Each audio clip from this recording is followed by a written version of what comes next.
Welcome to On Strategy Showcase. I'm Fergus O'Carroll in Chicago. Interesting that I sort of notice the more that I look at myself, because we're on video, obviously, more than we used to be, because we're now on YouTube. I begin to see myself more frequently because I'm on the camera. And I've noticed that I'm getting increasingly pale throughout the winter time. Being an Irishman, that's pretty much the way life is. So, needless to say, like many of you, I'm just craving springtime, which hasn't arrived yet here in Chicago. But we get teased from time to time in terms of temperatures increasing. So, I'm hopeful at some point we'll be back to getting a little bit of a different complexion on camera, or maybe I need to get the lighting adjusted in my studio. It's going to be one way or the other over time. I want to let you guys know that our last stop on our live tour for this season is happening in San Francisco. It's March 12th at Uber headquarters. And I'm super excited about this because we're doing something a little bit different. We have around the table client side heads of marketing, people who are leading global brands, people that are working with startups, people that are working with scale ups. Each person around this table has come from the agency world and has that experience. And I'm really intrigued by that transition and what it's done and what one side brings to the other in both directions in terms of the levels of experience. But we're going to be talking about life in the valley and the impact, the pivotal impact that marketing is now having in that part of the world. And we have a stellar lineup of folks I want to share with you. Danielle Hawley is global head of creative and brand at Uber, doing phenomenal work with the likes of Mother and the likes of Special Group. Just terrific work. Gareth Kay, vice president of brand at Coinbase, made a ton of buzz for the last couple of years in the Super Bowl. You may remember those creative executions. Whitney McGraw is global head brand and marketing, or brand marketing, excuse me, at Airbnb. And she will be joining us. And of course, a brilliant body of work that has come out of that brand.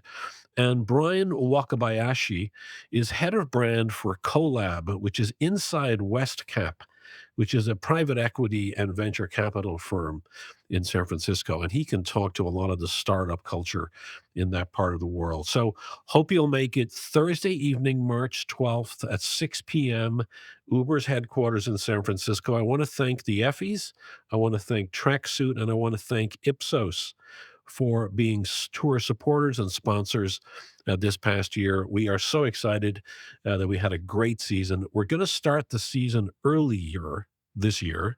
We usually start in September, but for the 2026-27 tour, we're going to start hopefully in May. And instead of the 7 or so spots that we had or stops we had this past season, we're going to have 11.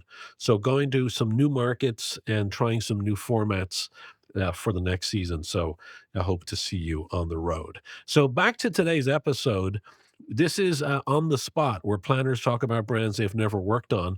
This month's guests are Emily Harvey, head of strategy for Zulu Alpha Kilo.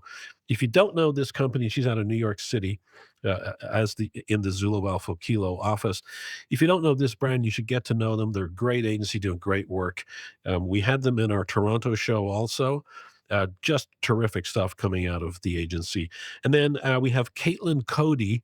She is Executive Group Strategy Director for BBDO here in Chicago. And we are thrilled to have both of these guys joining us as on our Misfit panel. Now, one thing I wanted to mention, because we highlight Rocket Mortgage as one of our brands, and then what we did is instead of picking a second brand, we actually just had an open discussion about the Super Bowl. So we're a little late to talk about this, but it was a fun conversation. But I wanted to point something out. One of my favorite spots, my number two favorite spot in the Super Bowl, was Ring. Now, I love the campaign. You'll the spot. You'll hear about it in the episode. But obviously, there's been a ton of backlash in that Ring spot, and we're not ignoring that. I mean, that is a reality.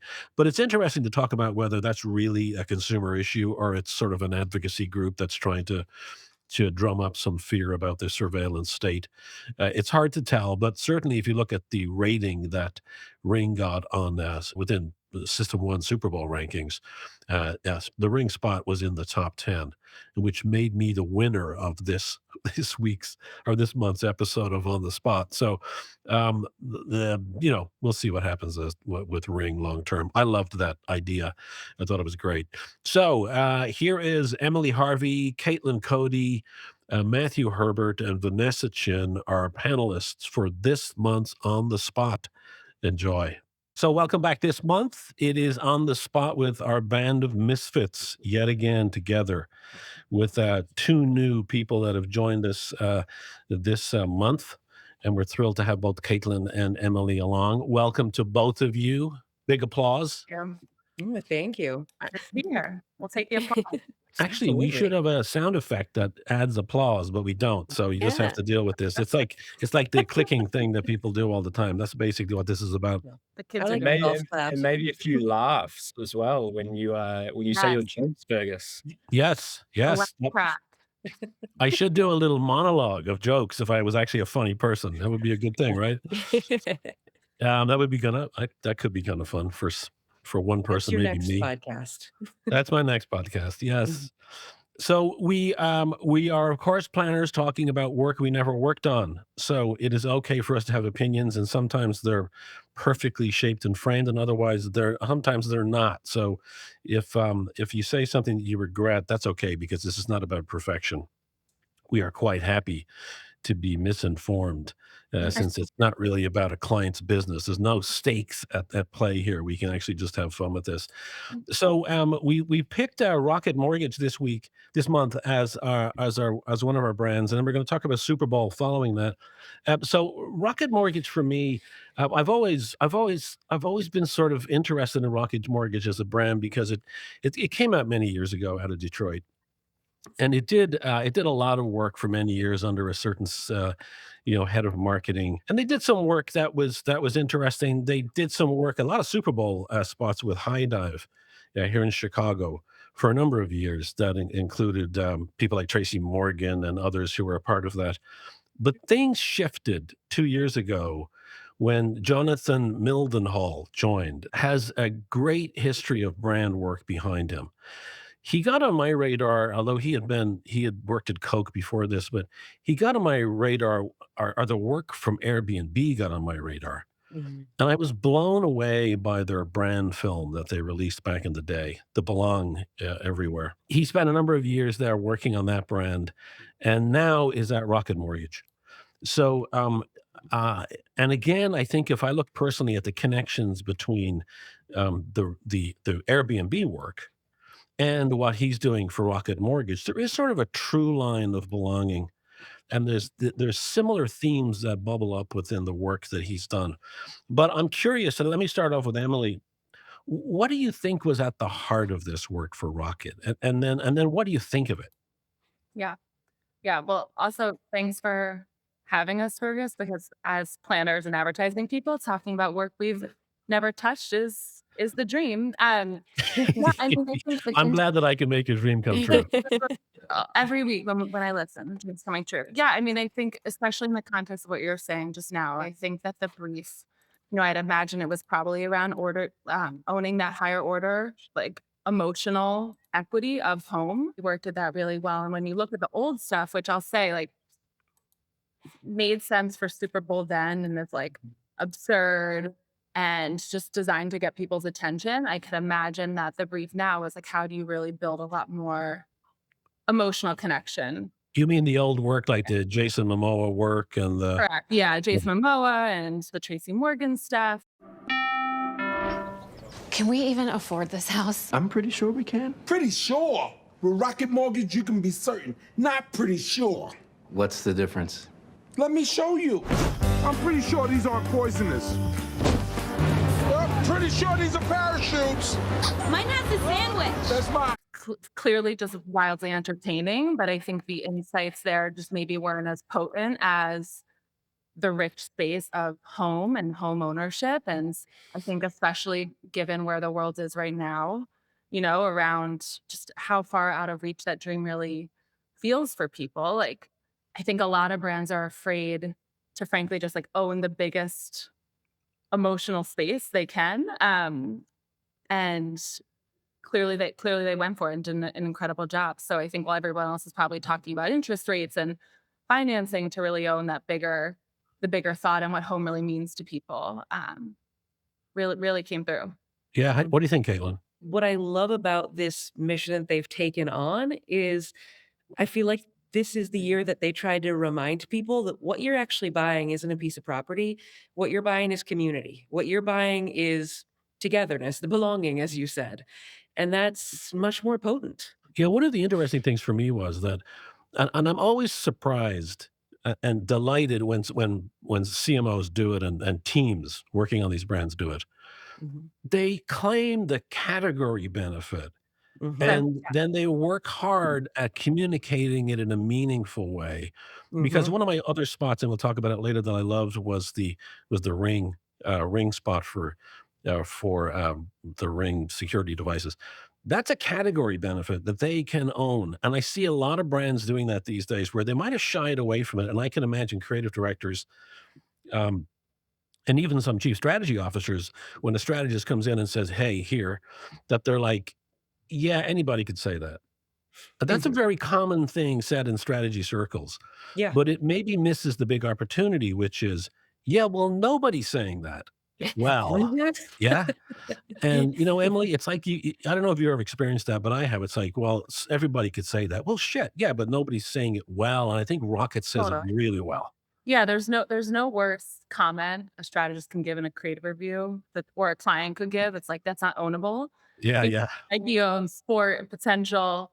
I think it takes a lot of confidence to just Mhm. recognize the biggest emotional role that a brand can play. And so it's interesting to look at the first spot versus the new one for this year because they're related but different. But I think that first spot Mhm. that really introduced Own the Dream. I mean, it's so deep and universal. It's like there's almost nothing you could sell that's more emotional, Mhm. forgetting even what's contextually going on right now. Yeah. Yeah. What it means to own a home for your family and the memories. I mean, as a mom of two with like a real emo streak, I was choked up, and I'm sure Vanessa, you'll tell us you know, that means something like that's our job to really stir feelings in people. And I think we do forget that when we're trying to slice and dice, like, oh, we're the more trustworthy one, or we're the more, you know, Mm. certain one where actually like the trust that I think they were trying to build with the first work, you actually just build by helping people feel connected Mhm. to the brand. Yeah, I can't wait to get there, man. Country roads take me home to the place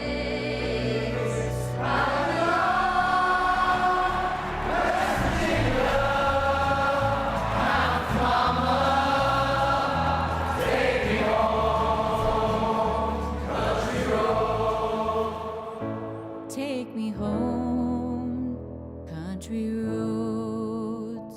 Matt, that first spot played in 2025, they're back again in 2026.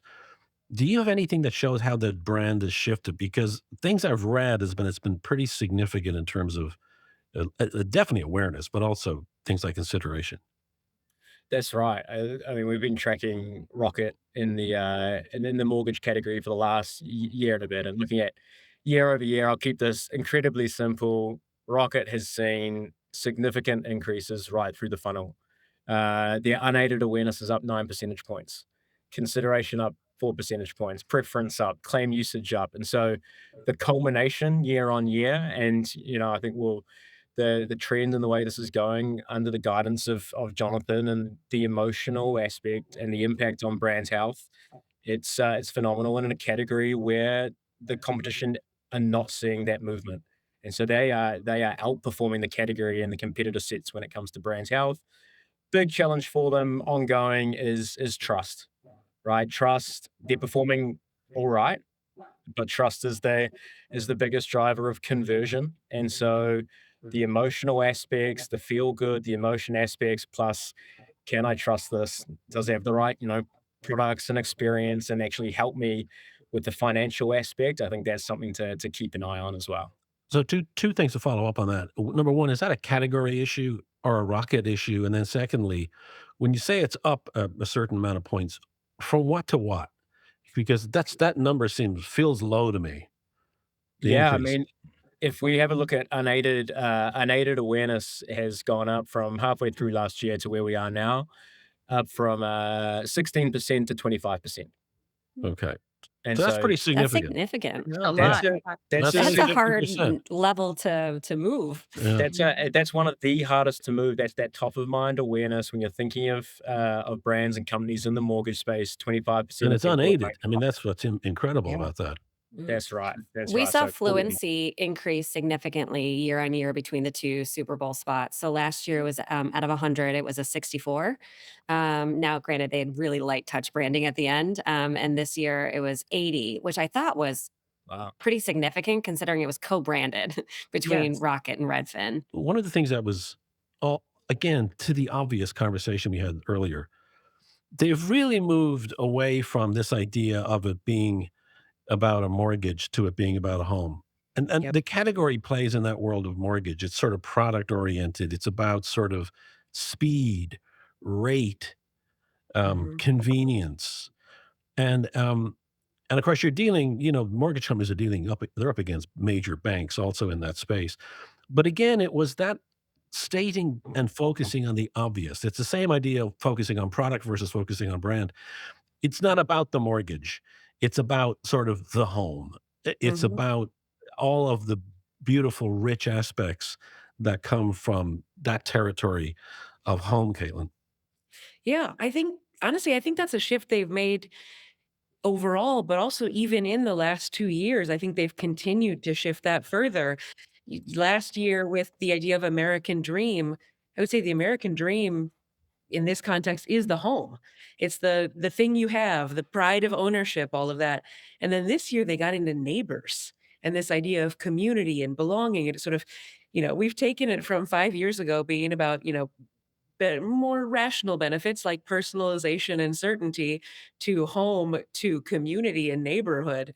And I love that that they're able to do that in going all in on the emotional and all in on having a bigger mission than just selling you a mortgage rate, especially now that they're connected with Redfin.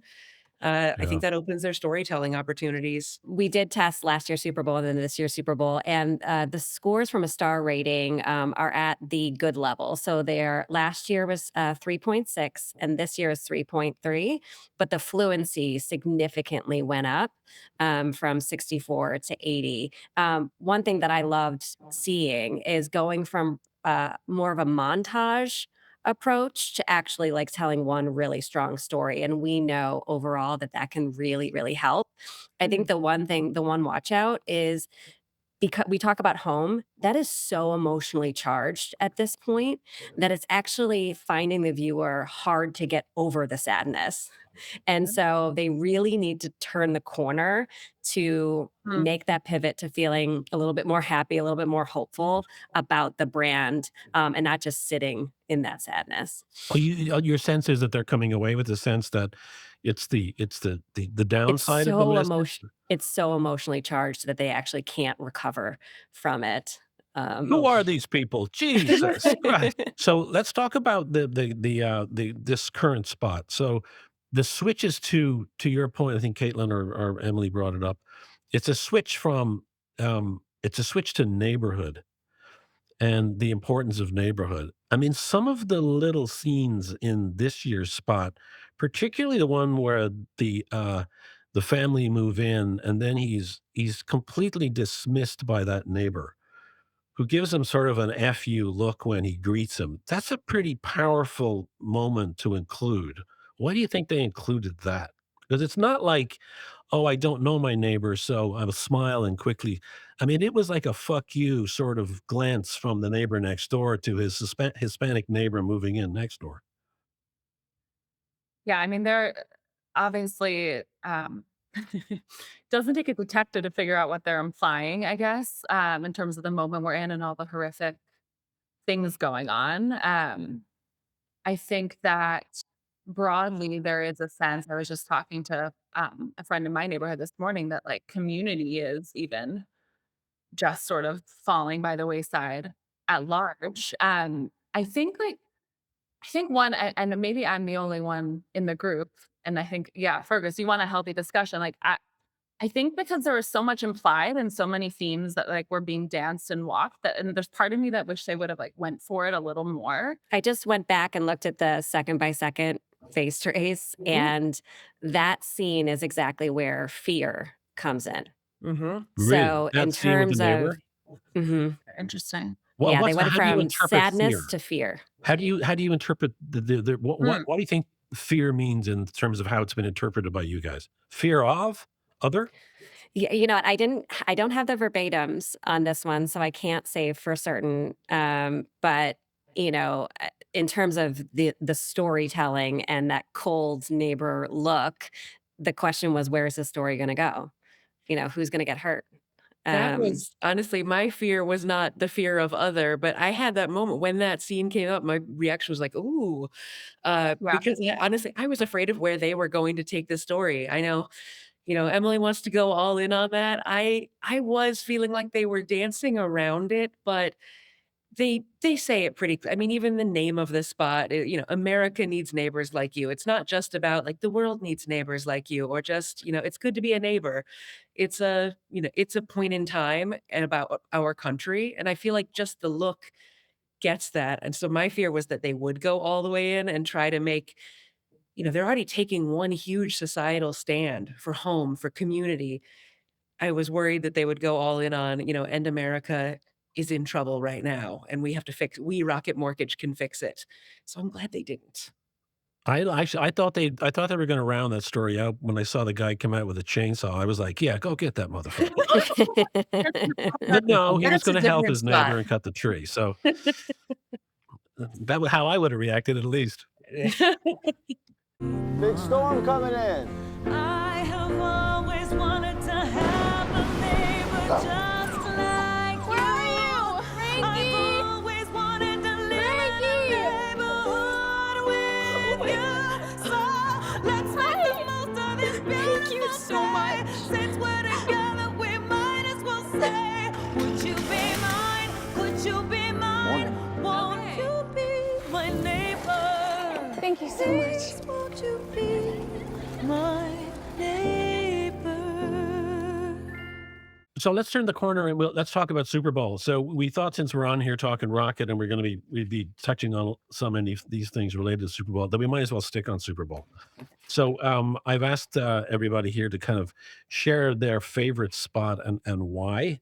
So why don't we start with Emily? Now, Emily, you sent me an update last night, which I did not share with Vanessa. So you're kind of putting Vanessa on the spot, on a little spot, Vanessa, about I, not I, I knowing don't anything. have all 80 memorized, but let me see what I can do. I think you're okay. I'll explain my swap shortly. No, well, the first one I loved, I really, really loved was Novartis, tight end. And we need to talk about this. So I grew up in Philly in Eagles country. So I think when brands remember like it's a football game, like you're talking to people watching a football game, I always just have a lot of respect because obviously, budgets are what they are and people are often want to use these spots the whole year. And that one might not make as much sense to run all the time. But I thought it was just so clever. I didn't see it coming. A real insight though beneath it, not just like the antics, not just Super Bowl antics. Like I thought it was really insightful about the fear and worry of like those screenings.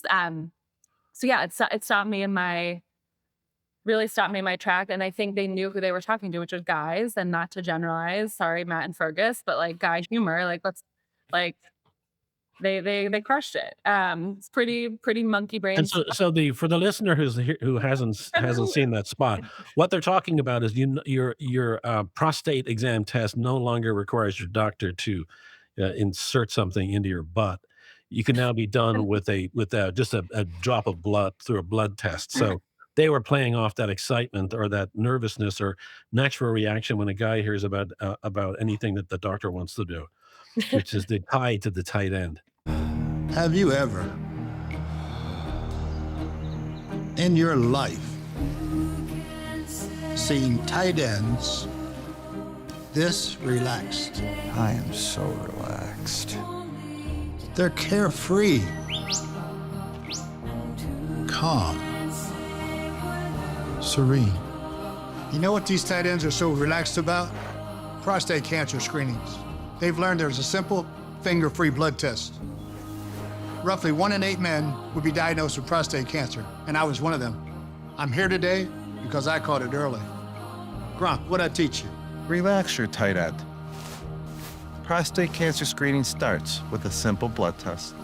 Yeah, and the spot featured, former tight ends, current tight ends. I think the coach actually had survived prostate cancer. So I thought it was just really well done, balancing such a serious message. I'm curious, Vanessa, how it did. Yeah, From a sure. planner's perspective. That was my first one that I was jealous of. I'll say. Sure. I mean, the category average for this Yeah. segment is a 1.2. Oh my gosh. And so I just want to say that because there's so many rules and regulations on how much, the 50-50 split on, that fair balance. But this got a 2 50-50 points. split, meaning that half the spot is all the disclaimer language Yeah. and the half is the Mm. idea. Yeah. Yep. So the star rating on this was 2.6. Nice. Which is significantly high. One thing that I'll mention, and you did mention about football players, it does help you. We've analyzed every single Super Bowl spot in the last 7 years, and you get a significant upwards of like a 1-star lift when you feature something sports, football, athlete kind of related. But the thing about this is that were they trying to create awareness for the shift from, the finger test to the blood test? Or did they actually want to get credit for Novartis? And the brand fluency was a 37. It was Oh. very, very low. Mm. Yeah. Meaning the brand is not recalled after the spot, only by No. 37% of people. Yeah. I think Yeah. that's a good point. Like, if I were to be critical of that one, I'd say that, the intent or like the takeaway, maybe it wasn't totally clear. Like, I had to watch it once or twice to take away the blood test thing, Fergus, versus just awareness for like prostate screenings, generally speaking. Yeah. So, yeah, that's fair. That's my Yeah. takeaway here, Emily. Wow. I had them in my highly rated. Didn't take out my top spot, but highly rated. Hearing you talk about it and who the brand was, in my mind, I thought it was just awareness for prostate screening. I had no idea it wasn't about a finger and a blood test. I just saw puckered butts and thought it was a good laugh for a football audience. That's because we guys are emotionally devastated by the idea. We get distracted immediately, want to change the subject. Yes, we can move on to make you all. What other spots, guys? What other spots? Yeah. Wasn't that- Where are we bouncing around? All right, so let's go to Caitlin for Caitlin's first spot, and then I'll come back around to Emily. One of the ones I really liked was Xfinity's spot. That was the Jurassic Park Works. I mean, a lot of production going on in there between aging people down and going back to the original cast. But what I really liked about it, honestly, was the idea that it's never been a dinosaur problem. It was always just a tech problem. So it made me laugh that they were able to take this, again, this functional benefit of like, we have better technology, things like that, and connect it to the idea that the whole future could change because of it. So I loved that. I thought it was kind of fun. And I think Xfinity has, they've had historically brand love issues, probably many years ago when they were talking more as Comcast, but I liked seeing them go big and do what a creative team I love working with at BBDO calls dumb smart, where it's kind of the commercial that takes the smart thinking and makes it sound so dumb that you wonder a little bit if everyone was a little high while making this spot, but it's funny. Yeah, my thing is I'm always surprised about the fact that these franchises that are in my mind at least very dated Yeah. are still turning up in Super Bowl spots, like the Mhm. Muppets, Jurassic Park, and others, Yes. and people are bringing them back in. Of course, we saw Duncan do it, and we'll come back to that in a second. But um, I'm surprised they are still salient at this point. I mean, are they, Vanessa? I mean, are these sorts of things? Does that Jurassic spot test well? Because it's basically a Jurassic spot. Yeah. Right. It did test well. It's one of my favorites as well. Jeez, come on. It was this world. It was a 4-star. Oh, The spike rating was a 1.3. It had a really high emotional intensity and fast fluency. I mean, the fluency was 83 though. So we're not talking about, the 90 95 of, Budweiser fame. Sorry to put a plug for Budweiser in there, but, you know, uh, it was I love the idea and how you can bring that idea forward in so many different ways. I mean, how many times in film or pop culture does the tech go down, right? Yes. So even just, logistically, I feel like they could bring it forward, but the idea was so clean. And the music choices with Jurassic Park and Mhm. Escape, I mean, it was delightful for me. Who did that? Is that BBDO New York or who was it? I think No, Oh, it I is. think that was Goodby. that's Was that Goodby? yep, Okay. Italy Mhm. Libby. We should give the agencies credit as we go through this. No, All I right, love it. They're Caitlin. selling a I'm different not on board future, with but Jurassic Park, but you are yep. definitely winning when it comes to points here. I did Uh, have to look up though, to your point, is there a new Jurassic Park movie coming out? The answer is no. No. Oh, But but I I like hope it they had to anyway. pay people for their appearances in the AI version. It's No. funny with the Jurassic Park, which I loved. You've seen a bunch of ads from tech brands Mhm. sort of go the route of like, what if X had been there? Like there was a Google ad with Kevin McAllister, Macaulay Culkin. It's like, oh, he was home alone. But so it's a good premise, and I think it's like sticking with what people like. Like it always delivers that premise of like It it's seems to attractive. deliver amongst the Succeeded. masses, yeah. Yeah, we don't, it works, and we want to give the people what they want. The Super Bowl. Okay, Matt, what give us a spot that you liked and see how Vanessa can enlighten us here. I mean, as I was looking through them all, I drew a line around, is this ad relevant to football? And so that's how I was judging them. Does this have any relevance? And so my top ad from Super Bowl this year was the Uber Eats with Bradley Cooper and Matthew McConaughey. Emily said monkey brain stuff. Maybe it's the monkey brain stuff resonating with me. Oh, like It's a good Oh, laugh. that's a There's smart campaign, football that's in a there. It's a continuation of what they've done.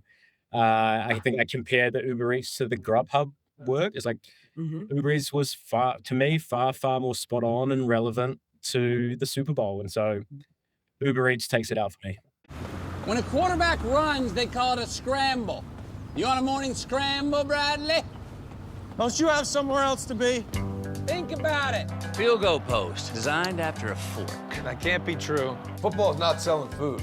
We cannot keep this up. Players' names: CJ Ham, Malik Ham, You're cherry picking. Gerard Cherry, Duran Cherry. Oh, did you tell him about pancake blocks? Several times.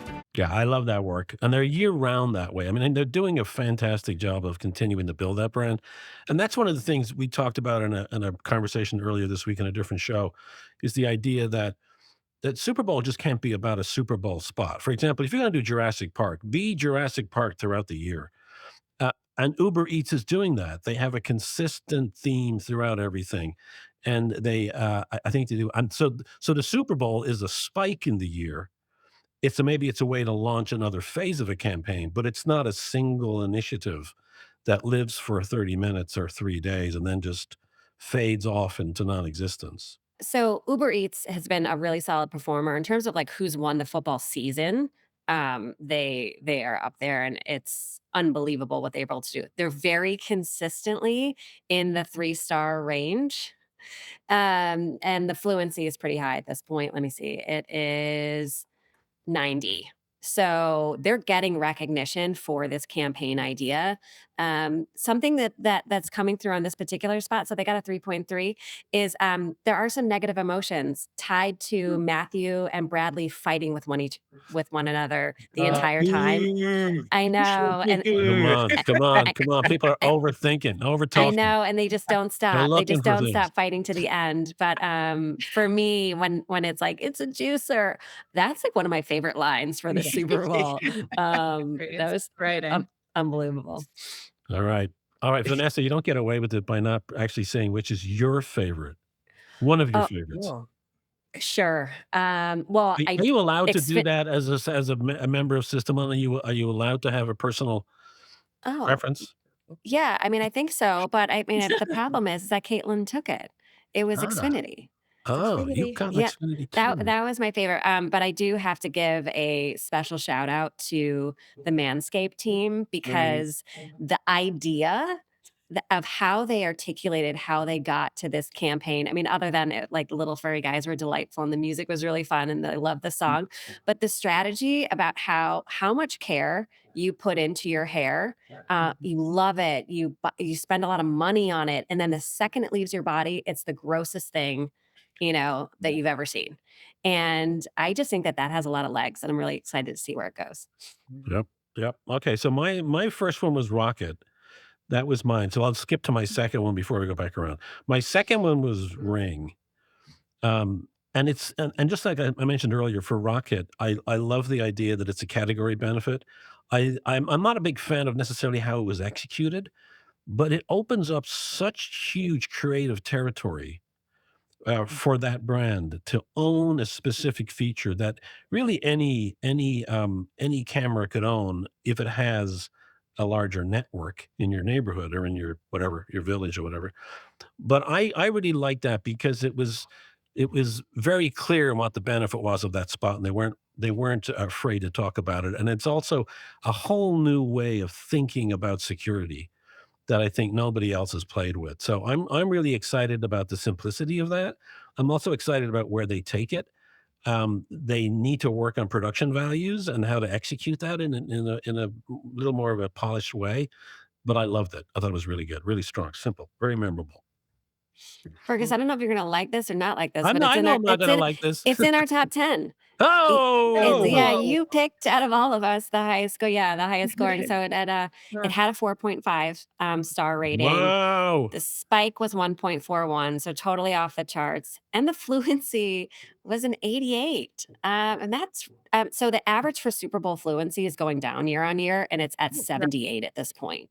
And this is an 88, which is significant. So like one tip Why for do you think it worked? Why do you have a sense of it, or what are you getting from the ratings that gives you a reason why it's working? Do you have a Puppies. sense of it? Just put a dog in. fluency and clarity of message. Yeah. Sorry. Yeah, and you add Sorry. a dog and suddenly, And then you add a dog. yeah. Yeah, what do you have to- we should actually we should just wrap up the show here now that I got a 4.5 and 88% fluency. One. You're a man Nothing of the else is people, needed, Fergus. people. I Thank you for gotta coming. ask, You're a did man of that the one people. get a fear warning? Ooh, oh my rocket gosh, good mortgage? question. 'Cause Well, you guys chit it chat did and let not me for take a me. look. You guys chit chat and let me Yes, take a look. Caitlin and I are the paranoid planners on the call. Oh We my thought- god. Yeah. I mean, I Yes. agree with everything Fergus said. It's a unique benefit, or it's one that they have Yeah. made distinctive, even though it may not be ownable. I love that. Makes me think of Ring differently, but it It makes follows me our feel guidance, off guys. past So the like camera. it introduces sadness. Mhm. And so that is the emotion that's felt, but it's 100% resolved with Oh. pure happiness.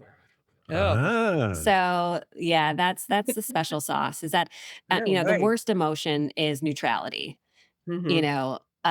and the sadness really does create dynamism and it defeats it, Mhm. but it's resolved to feeling pure happiness for the brand and the story. Hey, Caitlin, how did you feel about the Alexa piece as well? Honestly, I had a similar not the Ring. I mean, I was looking at my notes. I have in capital letters, terrifying. So Alexa did not terrify me, but I had that same thing where it shows the power of their product. It's very cool, but it didn't make me more likely to want one in my home. That said, I'm a person who uses all this technology at work, and then I come home and I'm my TV is old enough that I have a dumb TV. There are no Alexas in my house. Siri is turned off. So this may just be that I'm a paranoid person. You are a paranoid. You will Yeah. never be recruited into the category. Yep. All right, let's go back around. Emily, what about your second spot? Yeah. So my second wild card switch was Goodwill Dunkin'. The Dunkin' Donuts spot. I mean, I think Dunkin' Donuts is just nailing it on so many levels across everything they're doing. But I think with this one, beyond just the amount of celebrity, which I think a lot of times in advertising we like to poo-poo, being like, oh, it's just relying on celebrities. But I think in this case, they really like just have such a clear understanding of what they have with Boston and Ben Affleck and like that world that they're occupying with him. Like they just continue to play on that. And so I think that lore around the brand is just so, so smart. I love that they use the store, like it just in the store in the Dunkin' Donuts shop. And then just, yeah, you want to just delight people. And I mean, one cast member after the next, I'm just like, beyond the fact that this may have been the most expensive out of all time. I do think like, I think Artist Equity did that, hit Ben Affleck's production Agency, right? company. You can feel that and the entertainment value of it. Like it didn't feel to me like a typical Super Bowl ad. Like just yeah, that was my last one. I originally was thinking Gemini, but I must have been very emotional at the Super Bowl because I had such a strong like emo reaction. But then I watched it again last night and I was like, oh, maybe it was just sort of so. I was just My having a moment. My favorite thing that Duncan did was actually on TikTok. They aired all the old commercials from the 90s. Oh, awesome. And that was delightful. And so that was really fun. But Dunkin' Donuts got a 3.8, really strong score, and a 91 on fluency. The spike rating was, 1.747. Anytime you've got celebrities, you're going to have a really strong emotional reaction to it. So really strong performance for them. Not one of their best, but solid. Yeah. Yeah, I liked it even more, I think, than the J-Lo one that they did. Yeah, Mm. I loved it. Thought it was delightful. Yeah. Yeah, nothing beats Ben Affleck and Tom Brady, or Ben Affleck and Casey Affleck. Oh my God! I mean, even I know some of them seem like they're skits from SNL, and some of the best ones are, but No, yeah, exactly. Yeah. brilliant. Yeah. All right, Caitlin, your second one.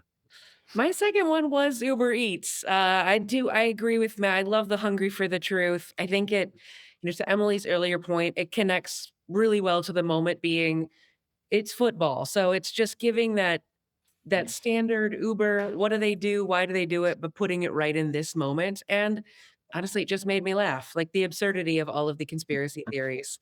But if we've already talked enough about that, I'll give Gemini a nod too, since Emily took it you. off the list. And Thank you.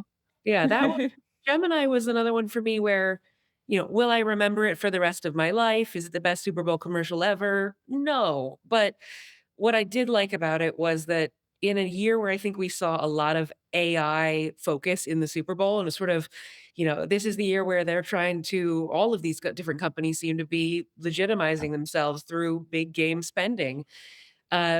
I really liked that there felt like an actual Google version of AI. It wasn't just the category spot. The just making it clear how it worked, how like if you can use Google, you can do this. But connecting that to all the possibilities becoming realities through AI. So, the functional, the emotional, they had the whole thing. I think it's Arts and Ladders in Richmond, Virginia, who did that spot. I Oh, think nice. it is. And then we should give credit to the special group in LA for the work on all of the Uber Eats stuff, which is a That's phenomenal great body stuff. of work. Mhm. All Yeah, right, I mean, Vanessa, how did it score? Yeah, I mean, to see Google Gemini get a 3.5 when some of their other AI friends were getting solid ones across Mhm. the board, Mhm. I mean, that's a significant jump. And their fluency, I mean, it felt like a Google spot. It was, Yes. of all the spots we've talked about today, it had the highest fluency at 93. Oh, wow. So it just very much felt like Google, and fit for them, and had a really solid score at 3.5, as I said, when others were scoring one. We just have a What's your couple of minutes left, so I wanna go to Matt. Matt, do you have a second one that you want that we should talk through? Hellman's. Oh, Hellman's. yeah, that was interesting. I loved it because I think this is where there are songs that are made, and I'm not sure whether the whole of the US is sitting there waiting for each commercial and they're turning the volume up. But there was the song which I loved, but it was also really well branded. And I think comparing that to again to an Instacart or to a State Farm, where it's got like a similar humor in terms of the song and the characters, unless you were really listening to it, I couldn't tell it was Instacart, I couldn't tell it was State Farm, but I knew it was Hellman's the whole way through that. So if I'm grabbing another beer or my popcorn in the middle of the Super Bowl, I knew it was Hellman's. So I thought they did a good job balancing all of that. Ham, touching cheese, touching you. Sweet sandwich time. Hellman's makes it taste so good. Yeah, product Yeah. throughout. I'm never gonna forget ham touching ham, from that. Oh, So, I think that's 4 Vayner X, by the way. I think that was Yeah. Vayner. Yeah. Was it? Okay. I'll take a look. I've got They like also 10. did Bran Flakes with the or the Yes, they William did. I Shatner did thing. like that. We should have a special shout out for them. I've got like 20 tabs open at this point, guys. I'm sure. But Hellman's was a 4.1, and one of the things that I thought about when I was, which is great.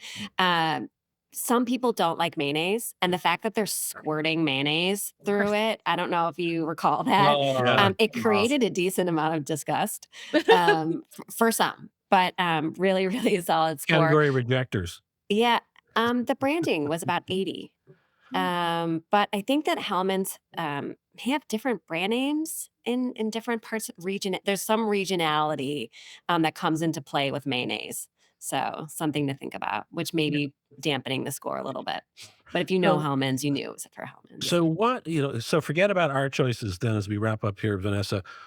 Which spots were the most popular spots? Like who was the Yeah, number 1 or number 2? so our top 10, NFL, both of them. That was You Are Special and Champion, Budweiser American Icons, Universal Orlando Resort, Lil Oh, Bro really? was very well loved by our Nice. country. Wow. Michelob Ultra, Ring, Pepsi, which I can't believe as marketers we went through this entire podcast and I was talking about Pepsi, but Red Bull, Lay's, and Hellmann's. Those are our top 10. God, interesting. interesting. That is interesting. Nothing for Instacart. No Instacart love. It did not score very well as much as like I used to work at a grocery store. I used to work at Aldi. And so I could tell you a lot about bananas. And they are right on in terms of how important bananas are to grocery shopping. So strategically, that's Yeah. right down the line. I really enjoyed it when I was sitting down there concentrating, prepping to provide some expert or opinion on these ads. I had to concentrate on the Instacart commercial. I had to concentrate on it going, there is a lot going on here. It is funny, it is catchy, but Yeah. it was tough. Yeah, It took me into- I it took me agree. into I road. didn't hear what they were It selling. has one of our most powerful tools, which is Schadenfreude, essentially like a happiness at someone else's expense. So when Ben Stiller lands on the band, that was the peak happiness moment. I do believe he for the did his spot. own stunts for that one too. So the shot Did was real. he did? I believe so. Oh my Wow. goodness. All right, so it looks like I won the day with 4.5 for Ring. Man, I I'm will be people accepting focused. gifts. This is rigged. We know it's rigged. Football. Yeah, Rigged it's for apparently- Fergus, we're going to get you a System 1 ping football. That's what you're going to get. Oh, I'd like something else in addition to that, though. But hey, I'll think of something. a large envelope full of cash would always be helpful. All right. Well, thank you to everybody for being here. To Emily, to Caitlin, to Matt, and to Vanessa. We are excited to have this tour down Super Bowl lane, and congratulations to Rocket for great work, and keep it up. And congratulations for shifting a category. And I think, for me, as I said earlier, with Ring and with Rocket, it's the same thing. Don't forget the category benefit and possibly just owning it. Don't overlook it, is my lesson of the day. Thank you all. Appreciate having you. thank you. Thanks for having us, Fergus. Thank you. And we will see everyone on the next episode.